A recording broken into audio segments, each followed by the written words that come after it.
Bien, merci à tous les deux d'être là, d'avoir accepté cet entretien. On pensait intéressant de commencer cette journée par une réflexion sur l'éthique dans un monde post-Covid. C'est comme ça qu'on a intitulé ce premier entretien, parce que nous avons, nous aussi, en tant que praticiens de l'éthique, un inventaire à réaliser sur ce qui s'est passé pendant cette crise en termes de réflexion éthique, et aussi les perspectives que nous donne cette crise sur le rôle de l'éthique vraiment dans la société. Voilà. Et par ailleurs, on a, dans le cadre de la Revue française d'éthique appliquée que je dirige, nous avons réalisé en 2018 un numéro qui s'intitule « La mort de l'éthique ». Rassurez-vous, il y avait un point d'interrogation après, sinon nous ne serions pas là. Et le diagnostic de départ est de dire qu'il y a une pluralité, une grande hétérogénéité des pratiques de l'éthique au niveau des finalités.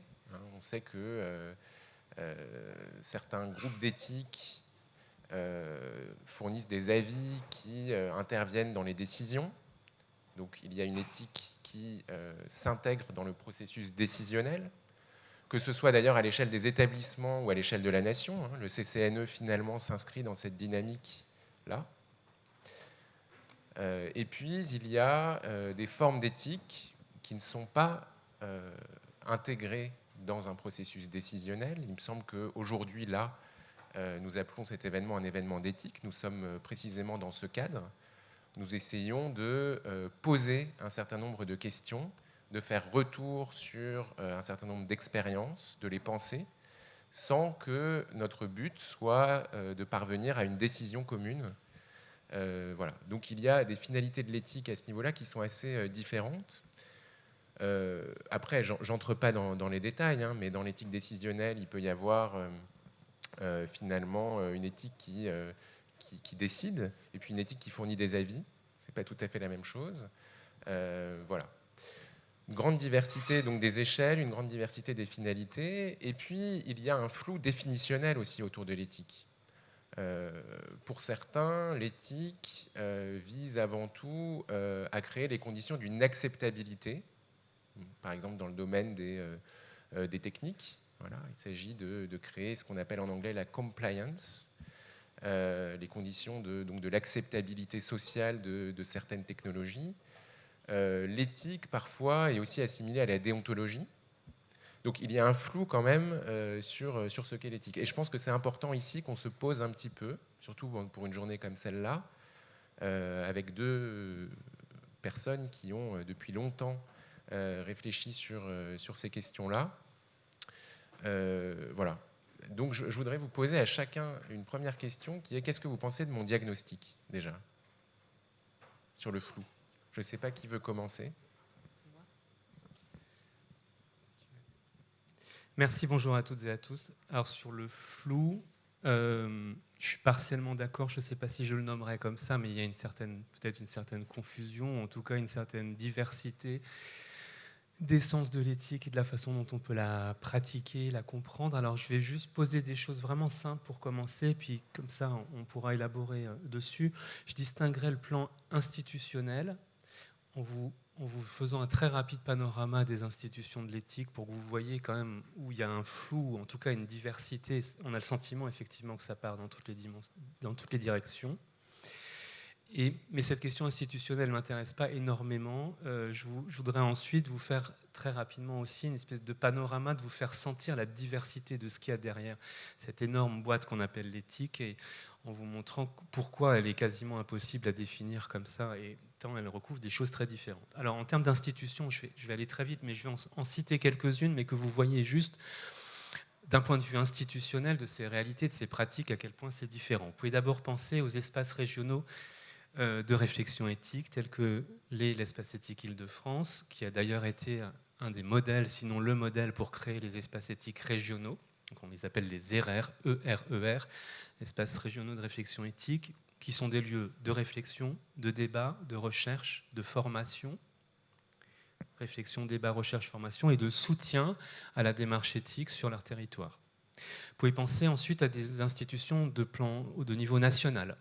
Le CCNE, Comité consultatif national d'éthique pour les sciences de la vie et de la santé, le comité pilote d'éthique du numérique, qui ont vocation à la fois à rendre des avis, mais aussi à produire une réflexion sur un certain nombre d'avancées médicales, biomédicales ou technologiques. Vous pouvez penser ensuite au CPP, au comité de protection des personnes, qu'on appelle aussi des comités d'éthique, qui sont des comités d'éthique de la recherche, devant lesquels vous devez soumettre votre projet de recherche si vous menez une recherche, notamment une recherche sur l'homme, et vous devez obtenir une approbation de ces comités d'éthique de la recherche, ces CPP, comités de protection des personnes. Vous voyez déjà qu'entre un espace éthique régional, le CCNE ou le CNPEN, et les comités d'éthique de la recherche, on ne fait pas du tout la même chose, même si on met ça sous la boîte éthique. Et pour compliquer encore, on peut ajouter tous les comités d'éthique dits locaux, qui sont dans les hôpitaux, qui sont dans les maisons de retraite, qui sont dans les lieux du handicap, à tous les niveaux d'une organisation, dans un hôpital, dans une fédération, au niveau d'une fédération régionale ou nationale. Et puis ajoutons, parce que c'est les tout derniers, les cellules éthiques de soutien, qui ont été un peu appelées de leur vœu par le CCNE au début de la crise Covid, qui se sont créées pour répondre aux difficultés d'éthique vraiment liées à la crise Covid. Mais vous pourriez penser aussi en termes d'éthique institutionnelle à ce que produisent les sociétés savantes ou les sociétés médicales. Pensez aux recommandations, il y en a eu en France, mais dans d'autres pays aussi, que peut produire une société de réanimation sur une analyse de la question de la priorisation en réanimation quand les ressources sont rares. Vous voyez bien qu'avec ce simple panorama, on a 6 types d'institutions éthiques qui ne font absolument pas la même chose, donc gardez cette pluralité en tête quand vous parlez de réflexion éthique. Alors ce côté institutionnel n'est pas celui qui m'intéresse le plus. Peut-être qu'on pourrait aussi pluraliser à partir de l'éthique en elle-même, pas simplement des institutions qui restent quand même que des moyens en vue d'autres choses qui n'ont a priori aucun intérêt en elles-mêmes, qui ont un intérêt pour ce qu'elles arrivent à faire et à produire. Si vous vous souvenez de l'école d'Athènes, du tableau de Raphaël qui se trouve dans la chambre des signatures au Vatican, où trônent en haut Platon et Aristote, Platon avec le doigt levé vers le ciel des idées et Aristote plutôt vers la terre, vous avez déjà 2 versions de l'éthique. Une éthique comme questionnement, comme réflexion, Platon qui s'interroge sur des définitions. Qu'est-ce que c'est que la justice ? Qu'est-ce que c'est que le courage ? Au-delà des exemples, est-ce qu'on peut en produire une définition, une compréhension unifiée ? Donc l'éthique comme réflexion, comme questionnement, et puis Aristote, l'éthique comme pratique. Aristote qui répond que ça vous fait une belle jambe de savoir définir la justice, mais le problème n'est pas de savoir définir la justice. Le but est de produire des institutions justes, plus justes, de devenir soi-même plus juste. Donc vous avez une éthique performative ou une éthique de l'action, de l'agir, une manière de se comporter. Donc vous avez déjà une première grande... Dans le tableau de Raphaël lui-même, ces 2 chemins de l'éthique que vous pouvez emprunter, que vous allez emprunter toujours, c'est une conduite et c'est une réflexion. Ensuite, dans le tableau, si vous descendez un peu, vous avez à droite Socrate en train de converser avec tout un tas de gens qui vous montrent que l'éthique est souvent une pratique à plusieurs, une pratique discursive, de dialogue, où vous dialoguez avec autrui. Dans un comité d'éthique, souvent c'est ce qu'on fait, on se réunit à plusieurs pour dialoguer, pour échanger des points de vue. Mais sur les marches, vous avez aussi Diogène le cynique, qui est une pratique de la philosophie ou de la pensée ou de l'éthique qui est plus singulière, plus solitaire, qui est plus de l'ordre de la méditation, qui est aussi un style de vie. Mais ces 2 choses-là sont indéniablement de l'éthique, même si elles sont extrêmement différentes. Puis si vous descendez encore dans le tableau, vous avez à droite une figure d'Épicure en jouffle jeune homme en train de s'apprêter avec une couronne de vigne sur la tête, s'apprêter à boire avec cette version de l'épicurisme comme Carpe diem, profite de l'instant présent, cette version un peu populaire de l'épicurisme. Et à l'autre extrémité du tableau, vous avez Raphaël lui-même qui s'est peint avec des stoïciens, avec une éthique de vie beaucoup plus ascétique. Bon. Donc vous voyez qu'aux 3 niveaux, que ce soit comme réflexivité ou comme performativité, que ce soit comme exercice de dialogue avec d'autres ou de dialogue de l'âme avec elle-même, en vous-même, de pensée, de méditation, ou quel que soit le contenu que vous donniez à cette éthique, que vous soyez plutôt épicurien ou épicurienne ou plutôt stoïcien ou stoïcienne, votre approche sera totalement différente. Et pourtant, tout ça, c'est de l'éthique. Il n'y a pas quelque part quelque chose où on pourrait ouvrir la porte et dire l'éthique, elle est plutôt chez Socrate, plutôt chez Aristote, plutôt chez Diogène, etc. Ajoutez à ça quand même, à mon avis, j'en ai presque fini, le fait qu'il y ait beaucoup d'éthiques non philosophiques. Et les éthiques, elles sont d'abord non philosophiques. La philosophie vient élaborer une éthique, Emmanuel le disait tout à l'heure, mais pensez à Brassens, aux chansons de Brassens, à la morale ou à l'éthique qui se joue dans les chansons de Brassens par rapport à une morale bourgeoise ou petite bourgeoise. Mourir pour des idées, d'accord, mais de mort lente. Ne gravons pas nos noms en bas d'un parchemin. Vous voyez qu'il y a une éthique de vie qui se dégage, qui prend ses distances par rapport à une éthique de vie bourgeoise ou petite bourgeoise ou aristocratique. Pensez à ces chansons sur l'amitié aussi, quand il dit ma conception de l'amitié, c'est pas Montaigne et la Boétie, c'est beaucoup plus convivial, beaucoup plus direct. Donc il y a une éthique là derrière qui n'est pas philosophique. Pensez aux éthiques dans la littérature, pensez aux tragiques grecs, mais vous aurez beaucoup de cours là-dessus. Et surtout, pensez d'abord à votre éthique, et c'est quelque chose sur quoi, à l'inspiration d'Emmanuel Hirsch, on essaye de s'attacher, c'est de ne pas surtout jamais concevoir que un philosophe qui s'est un peu formé en philosophie morale peut venir donner des leçons d'éthique à quiconque. Vous êtes porteur d'une éthique individuelle, personnelle, professionnelle, avec vos collègues, dans vos services. Alors, d'une déontologie, mais plus profondément d'une pensée de ce que vous faites, d'une interrogation sur la visée de ce que vous faites, sur le sens de ce que vous faites, sur les valeurs qui sont sous-tendues par ce que vous faites. Cette éthique-là, elle est précieuse. Alors parfois, vous pourrez trouver qu'elle ne trouve pas à s'actualiser compte tenu des contraintes de travail qui vous sont faites. Mais ça me semble très important de partir de là, et pas forcément de partir d'Aristote et Platon. Vous allez instaurer un dialogue avec eux cette année. Mais pour moi, l'éthique, elle est aussi d'abord là. Donc oui, il y a un flou au sens, pour répondre à ta question, il y a un flou du côté des institutions de l'éthique parce que se nomme comité d'éthique des choses extrêmement différentes avec des fonctions et des rôles extrêmement différents. Et il y a un flou parce qu'on met un substantif et on appelle l'éthique des choses qui en réalité sont d'une nature et d'une profondeur qui nous emmènent dans des directions totalement différentes. Donc pluralisez-la, reconnaissez-la, c'est un grand champ, c'est plus un champ peut-être qu'une discipline. Et c'est peut-être pour ça qu'il y a ce flou, mais si ça devient pour vous au fur et à mesure de l'année un peu moins un flou et un fouillis, avec une complexité, avec une épaisseur, on aura peut-être gagné notre pari. Tout d'abord, merci Fabrice, je ne vais pas beaucoup compléter parce que tu as quasiment tout dit. Tu as évoqué Aristote, je voulais juste dédier cette journée à une aristotélicienne qui nous a quittés il y a une dizaine de jours. On avait un enseignant remarquable à l'espace éthique qui était Françoise Claise-Drapeau. Et donc, elle avait comme grand philosophe, et elle faisait le cours sur Aristote et Camus. Et donc, je voulais qu'on dédicace ou qu'on dédie cette journée à Françoise Claise-Drapeau, sachant que notre année universitaire, vous verrez sur le programme définitif que vous allez recevoir, on l'a dédié aussi à un grand philosophe, mais qui était un médecin, Axel Kahn. Et vous verrez la citation qu'on a mis dans le programme qui renvoie véritablement à ces questions. Alors, je ne sais pas s'il y a du flou dans l'éthique, il y a plutôt du flou dans la société aujourd'hui, face à la complexité. Et la conception, je ne vais pas reprendre ce que vient de dire avec beaucoup de clarté Fabrice. Nous, on est un peu sur le pas de côté, d'une certaine façon, de notre approche de l'éthique. Alors, je ne dis pas qu'on est transgressif par rapport à notre approche, mais on est peu académique. Et même si on est institutionnel d'une certaine manière, on est aussi assez peu institutionnel si on veut.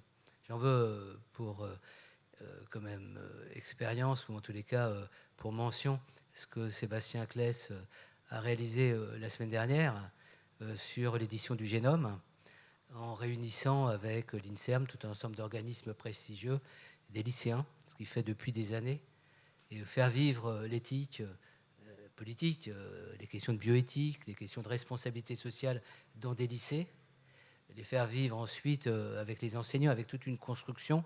Pour moi, c'est ça l'éthique, c'est-à-dire les lieux de l'éthique me semblent aujourd'hui très très importants, beaucoup plus qu'une pensée un peu théorique sur les instances ou l'éthique institutionnelle.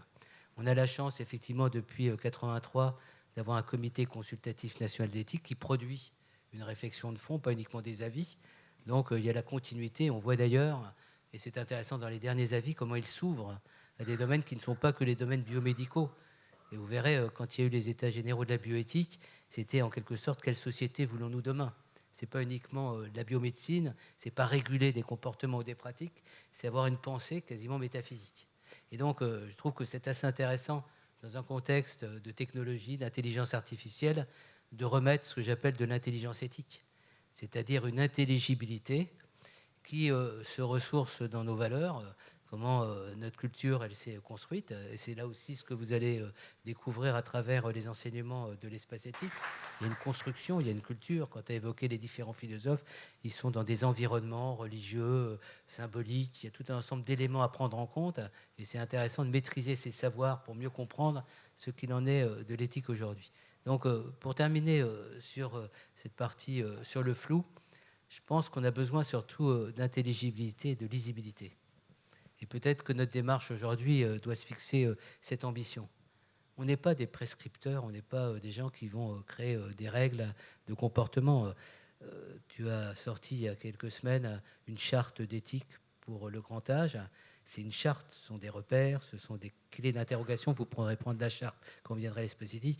C'est des problématisations. Mais ensuite, c'est à chacun d'assumer ses responsabilités.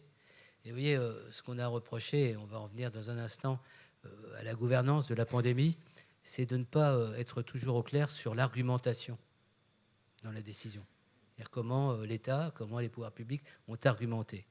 Et pour moi, dans mon approche de l'éthique, en tous les cas telle qu'on la partage, il y a d'abord l'effort de discernement. Comment on arrive à mettre de la clarté dans des sujets complexes.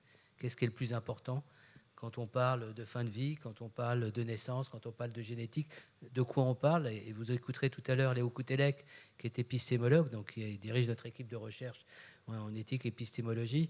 Il dit toujours il faut savoir identifier des jeunes questions. Et ça, c'est déjà, si on arrivait, regardez dans le débat assez délétère que l'on vit aujourd'hui au début de cette campagne électorale, si on arrivait déjà à identifier les questions qui nous concernent, les questions sur lesquelles on peut intervenir, je ne sais pas, l'environnement, il y a tout un ensemble de questions. Comment on identifie ces questions? Quelles sont nos responsabilités? Pour moi, c'est déjà l'effort de discernement. Ensuite, l'approche argumentée. Dans une démocratie, on partage des points de vue. Ils peuvent être dissensus, d'une certaine manière. Comment on arrive à trouver des valeurs communes, à trouver des principes d'action communs? Voilà ce que c'est l'éthique. Puis je terminerai pour dire ce qu'est notre approche de l'éthique. On a beaucoup de respect pour des points de vue pluralistes, contradictoires. Mais quand on sait que l'éthique biomédicale est née en 1947 après la Shoah, avec le code de Nuremberg, dans notre approche de l'éthique, il y a aussi des choses qu'on n'accepte pas. Et être engagé dans le domaine de l'éthique, c'est faire valoir nos inconditionnels. Et à quel moment on franchit la barrière entre être du côté de l'humain et du côté de la barbarie. Et au moment où je parle, au niveau de nos responsabilités personnelles et en tant que nation des droits de l'homme, je pense que c'est aussi comme ça qu'on doit comprendre qu'il y a une urgence éthique. Quand Paul Louis disait faisons un diagnostic, pour moi ce qui est intéressant c'est le pronostic plutôt que le diagnostic. Et pour moi le pronostic est très positif, très favorable. Vous en témoignez en étant si nombreux dans cette salle. On en témoigne au quotidien quand on voit toutes les sollicitations qu'on reçoit de partout pour participer à une réflexion, à une élaboration éthique. Jamais il n'y a eu autant de demandes éthiques. Et pour moi, c'est un signe annonciateur de quelque chose. Merci quand même pour ton diagnostic, malgré tout. Tu t'en as déjà un petit peu parlé de la gouvernance en période de Covid, mais je voudrais revenir avec toi sur ce point-là. Et donc revenir sur ton dernier ouvrage, la démocratie endeuillée, dont le titre est intéressant parce que on pense immédiatement au nombre de morts dus à la crise, mais on pense aussi, en entendant démocratie endeuillée, au déficit démocratique, à une forme de mise entre parenthèses de la démocratie. Donc là encore, un diagnostic assez fort que tu portes, me semble-t-il. Et je voudrais revenir sur 2 chroniques en particulier, parce que ce livre est un recueil de chroniques très, très intéressantes d'ailleurs, écrites dans le vif, dans le vif de la pandémie. Une première chronique dans laquelle tu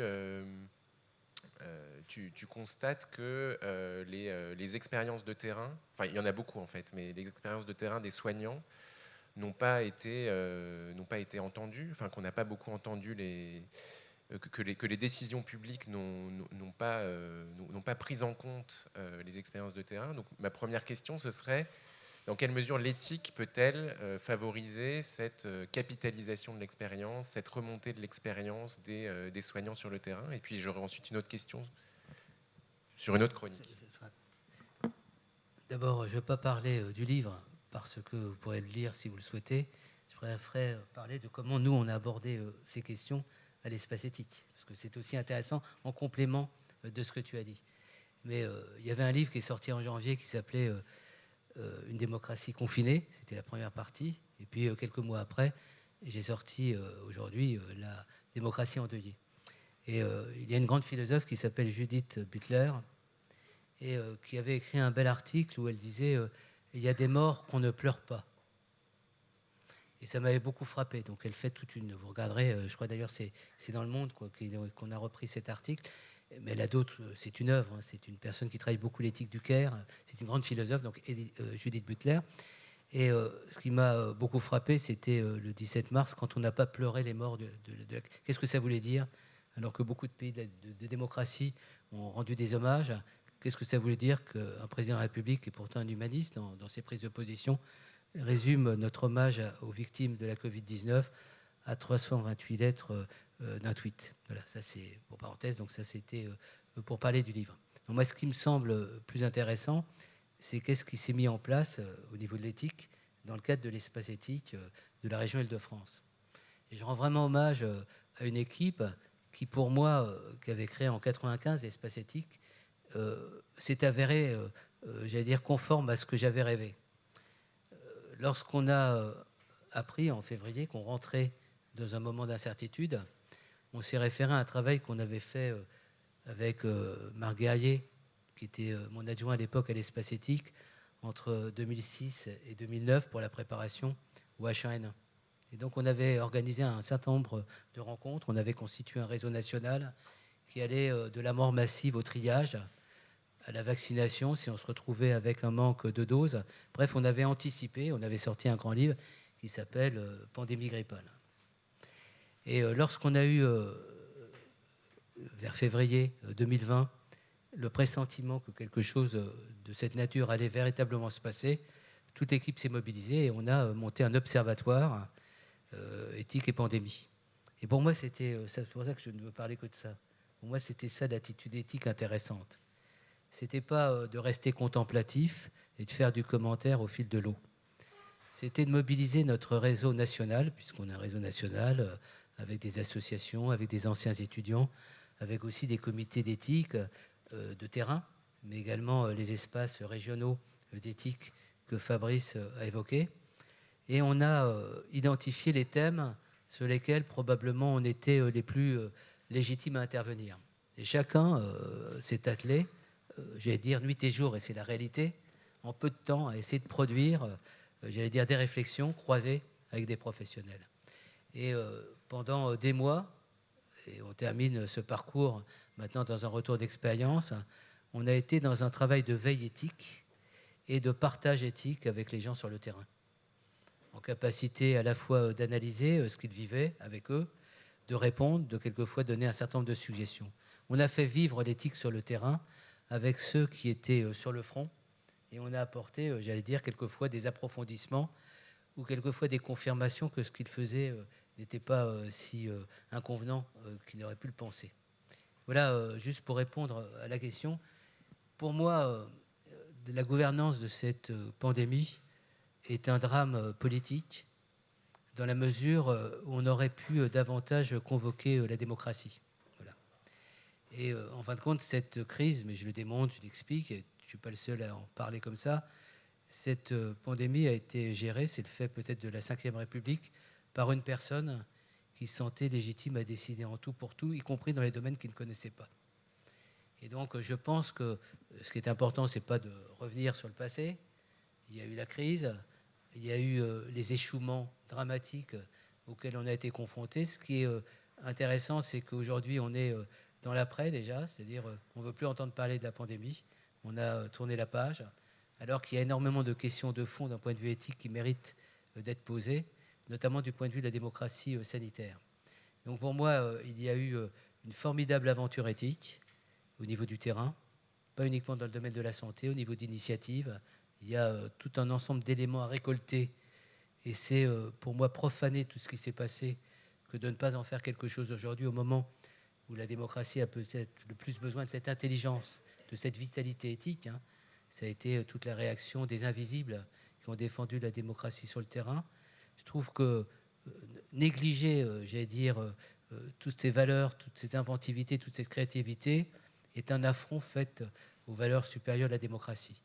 Et donc, j'estime, à titre personnel, et puis dans le cadre de travail à l'espace éthique, qu'on a à reprendre ce qui s'est passé. On le refera d'autant mieux qu'on a établi des liens de fond avec des gens qui attendent aussi qu'on fasse ce travail. Et donc, pour moi, l'éthique aujourd'hui, c'est plus être dans la contestation, mais c'est d'être certainement loin de la résignation pour dire on doit être inventif d'un certain nombre de nouvelles pratiques et également de réfléchir à un certain nombre de principes qui étaient pour nous des principes intangibles. Qu'est-ce que c'est la justice ? Qu'est-ce que c'est l'autonomie ? Bref, tout un ensemble de questions de fond.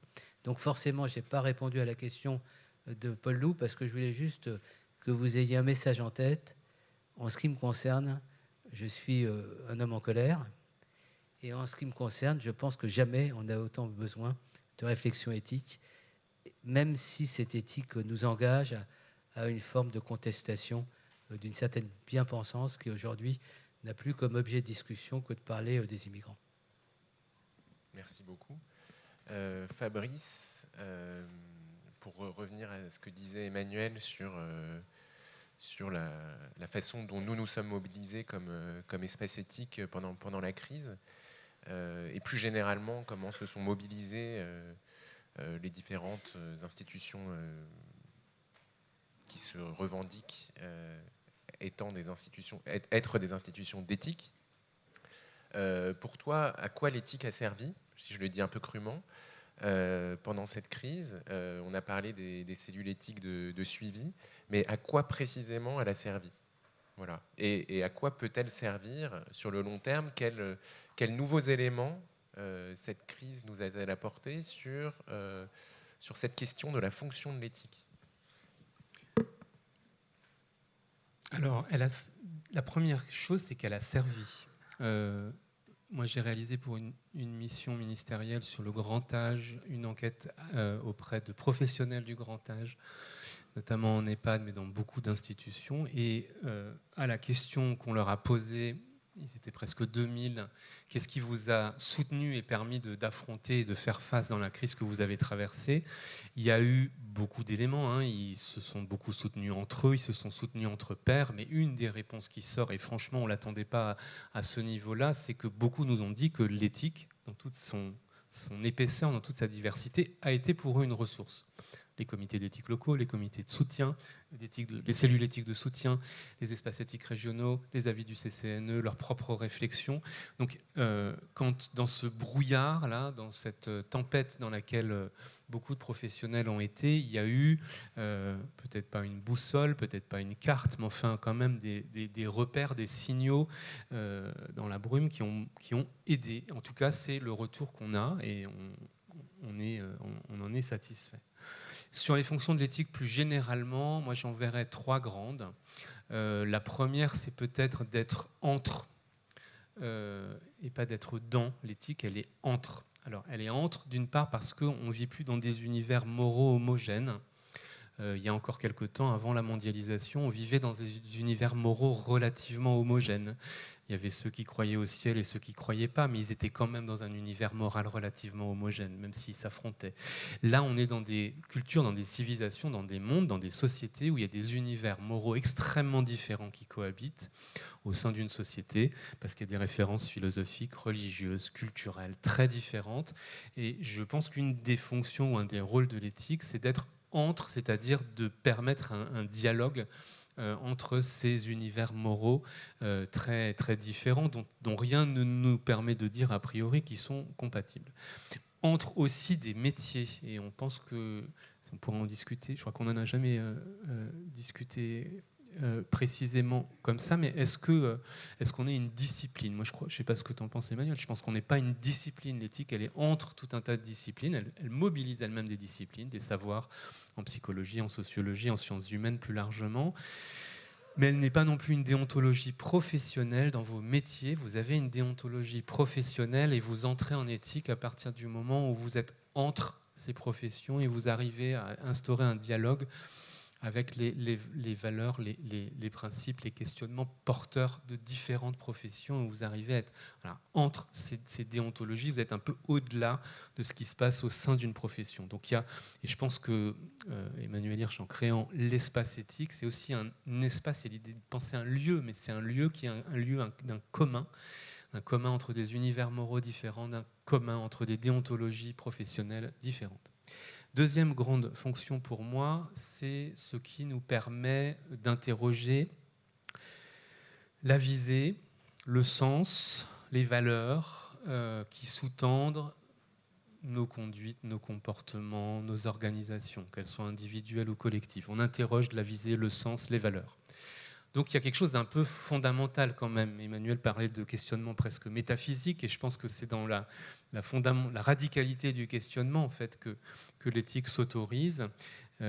Marc Hunyadi oppose souvent la petite éthique qui ne fait que créer des conditions, voir à quelles conditions une innovation dont on ne questionne pas en fait le bien fondé radicalement, mais dont on va essayer d'aménager l'introduction dans des pratiques. Donc il y a des progrès médicaux ou technologiques, et la petite éthique consiste simplement à se demander comment rendre cette innovation acceptable et faire qu'elle crée le moins de mal possible, alors que l'éthique au sens fort, au sens plus profond, consisterait à aller un peu plus radicalement dans le questionnement, ce qu'on va aussi attendre de vous cette année, dans vos réflexions, dans vos mémoires, de se donner s'autoriser à ouvrir des portes de questionnement et à s'interroger un peu radicalement sur la visée, le sens, les valeurs.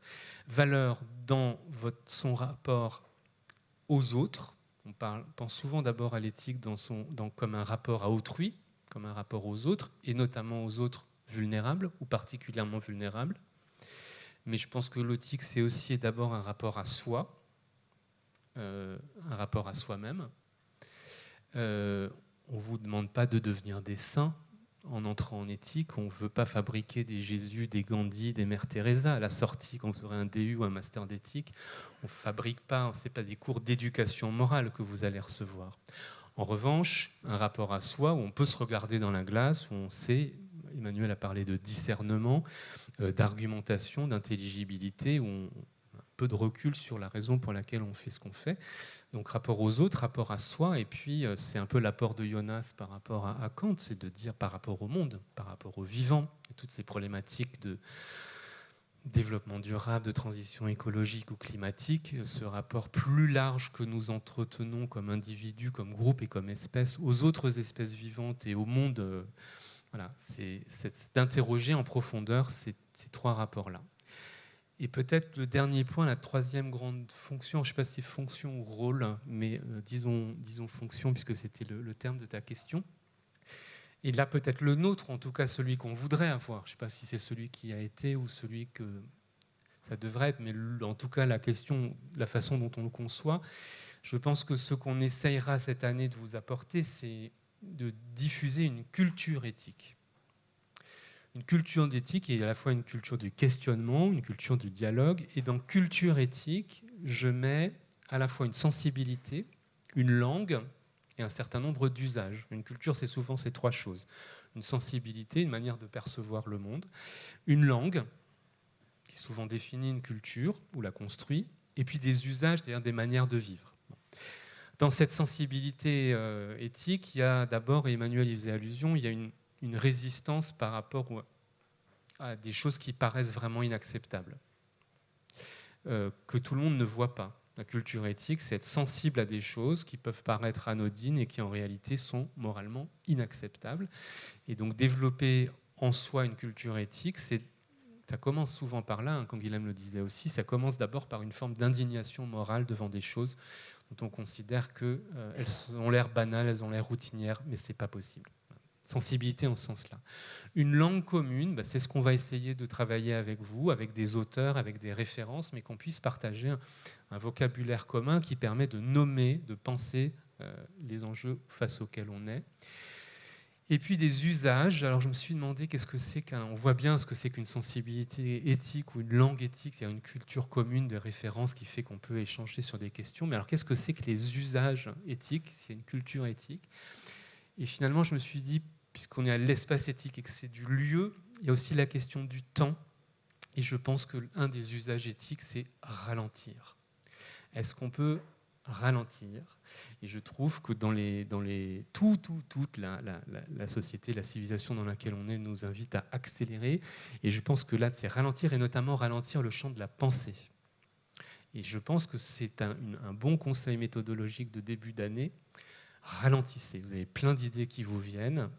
La culture éthique, elle est aussi de se poser, de se donner un peu de temps, d'approfondir, de ne pas balancer 5 ou 10 idées à la minute, d'en prendre une. Qu'est-ce qu'on dit exactement? Est-ce que ce mot-là, il est pertinent? Et on s'arrête, on se pose, on prend ce temps qui est vraiment essentiel. Pourquoi est-ce que c'est important ça? Parce qu'en plus, on va essayer de développer en vous une culture éthique, mais on voudrait aussi, en tout cas c'est le rêve, je pense, d'Emmanuel, de Virginie Ponel et toute l'équipe, c'est que vous soyez en plus les ambassadeurs de cette culture éthique quand vous retournerez dans vos services, dans vos établissements. Et donc on va essayer, en plus de cette culture éthique que vous aurez la mission après de diffuser autour de vous donner en plus une compétence éthique. Parce que souvent, vous venez ici parce que vous allez être amené à un moment ou à un autre de votre vie à animer la réflexion éthique ou la démarche éthique dans votre environnement professionnel. C'est important que pour que vous puissiez le faire sereinement, que vous ayez un petit bagage en plus, qui est une compétence éthique, qui est aussi ce qu'on va essayer de vous apporter cette année, quelques références, quelque chose que vous maîtriserez un peu et qui vous permettront d'être ces ambassadeurs de la diffusion d'une culture éthique dans vos services. Donc là, vous avez un exemple, je ne sais pas combien ça fait de temps que je parle, c'est peut-être 5 minutes là, sur la dernière prise de parole, mais en fait, je n'ai fait qu'une chose, j'ai essayé de distinguer une culture du questionnement éthique et une compétence éthique. Donc on va essayer de vous donner une compétence éthique pour que vous puissiez cultiver en vous-même et après faire fructifier en autrui une culture du questionnement éthique et une culture éthique tout court. Voilà ma réponse. Je compléterai juste d'un mot, puisqu'on va conclure, j'imagine, notre propos. Je crois qu'il faut oser l'éthique, comme dans les Lumières, oser penser d'une certaine manière. Donc il faut avoir une certaine audace. C'est pour ça que je dis qu'il faut risquer d'être transgressif. C'est plus simple de ne pas penser, apparemment. On rappelle, dans un EHPAD, on rencontrait le directeur d'un EHPAD. On disait alors, vous parlez d'éthique avec vos équipes, vous avez des réunions. Attendez, ils vivent déjà des choses suffisamment difficiles s'il fallait en plus qu'ils pensent. Ça m'avait beaucoup frappé. C'est pour ça que je suis très attentif à la notion de pensée. Dans ce que vous vivez, il y a quelque chose à penser. Il y a quelque chose qui fait sens et qui doit faire écho à ce que vous êtes, pas uniquement à ce que vous faites. Et c'est une distinction à prendre en compte. Le deuxième point, et par rapport à tout ce que tu disais sur les pratiques de l'éthique, je pense que ce qui est important dans l'éthique, c'est la parole. C'est reprendre parole, reprendre position. Et tu parlais d'altérité, être capable d'écouter l'autre. Ce qu'on a découvert pendant cette pandémie, moi je suis très critique vis-à-vis des politiques, vous l'avez compris, je referme la parenthèse à titre personnel. Mais ce qu'on a aussi redécouvert, c'est que les gens parlaient. Et on a vu comment, dans des équipes, les gens réarraisonnaient la parole, que ce soit l'aide-soignante, la psychologue, chacun se retrouvait, convoqué à prendre position.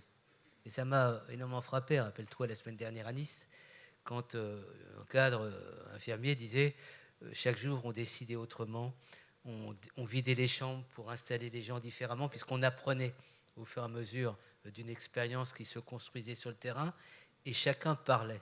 Et ça m'a beaucoup frappé. Qu'est-ce que c'est une parole en éthique? Tu as dit effectivement jamais on a été autant sollicité.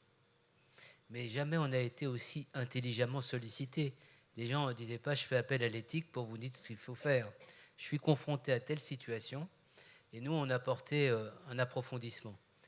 Et vous regarderez le travail sur le site de l'Espace Éthique, vous regarderez Observatoire éthique et pandémie, donc on continue maintenant le travail avec d'autres perspectives, notamment l'après. Ce qui me paraît le plus fabuleux, c'est les verbatims. Je vois, par exemple, Sébastien, mais toi aussi tu l'as fait pour la souffrance. Chacun a été attentif. Sébastien, il s'est occupé des verbatims des personnes en situation de handicap. Moi, je me suis occupé des situations de réanimation, de décision, etc.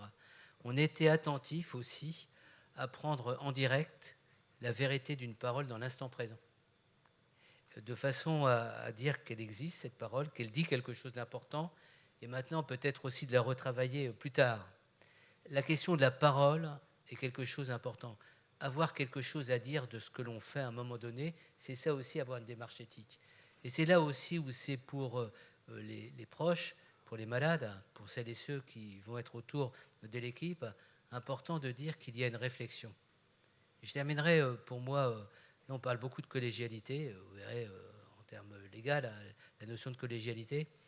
Moi je pense qu'on a besoin, et on l'a beaucoup évoqué d'un point de vue politique, d'intelligence partagée. Et dans les lieux où les professionnels sont confrontés aux situations de haute vulnérabilité, pour lesquelles il n'y a pas de bonne réponse, c'est ça la vraie question. Dans beaucoup de situations face à la crise, il n'y avait pas de bonne réponse. Il y avait à choisir, et c'est ce qu'on appelait un petit peu le moindre mal. Qu'est-ce qui était préférable à un moment donné, dans un contexte donné? Les gens des soins palliatifs, à quoi ils devaient, d'une certaine manière, concéder par rapport à un idéal du soin palliatif? À quoi ils devaient renoncer?